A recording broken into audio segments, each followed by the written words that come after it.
这把好来到宜兰的行人差不多徛喺两上，大体7万人上日，一路以来，嗰种人讲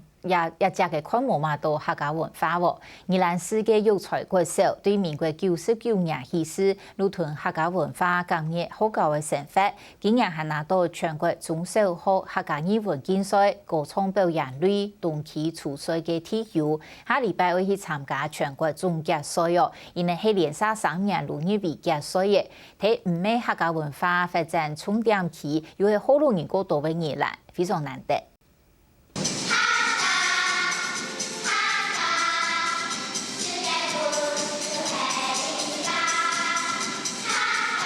台建新生体系通奏、唱歌、跳舞、电线发电。鱼对不对？好，这个音，那个鼻子一定要出来，从鼻子出来哈。跳舞之外，新生每日4日记纠正发音。今年4年生15届学生，从2年生起始就参加客家语文竞赛，长期接触客家乐外，每要同老人家讲客。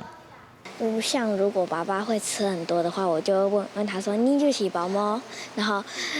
阿爸就会讲：“错啊，应该吃饱嘞。”押韵，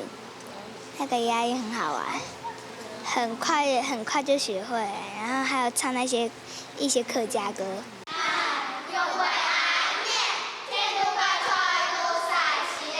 6年外练习小朋友同客家话劇嘅劇本配到當熟咯，甚至只是講嘢未考唔到技能。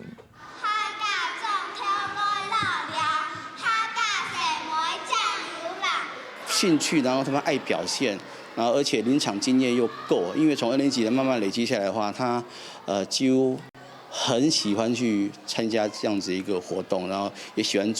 出外去表演，所以我們宜蘭縣的各個客家的活動，最重要的3大活動都會找我們去表演，找我們去參與。今年育才國小拿到冬季歌唱表演組初賽嘅第1名，15屆參加學生當中，僅有4屆係客人，外頭14個人來表全國比賽。雖然有好成績，但是客家指頭先生李佩蓮之手，連晚宜蘭抗議宣傳師體育係上44哩，但係個無後生人來加入，客家語言文化傳承我國家佔到。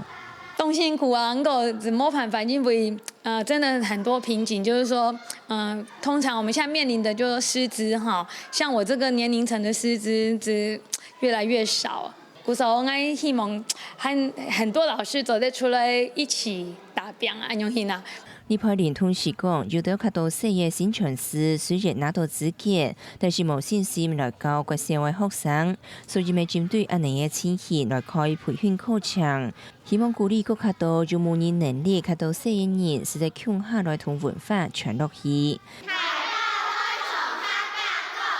客家新聞鍾淑慧、盧文慧、宜蘭報道。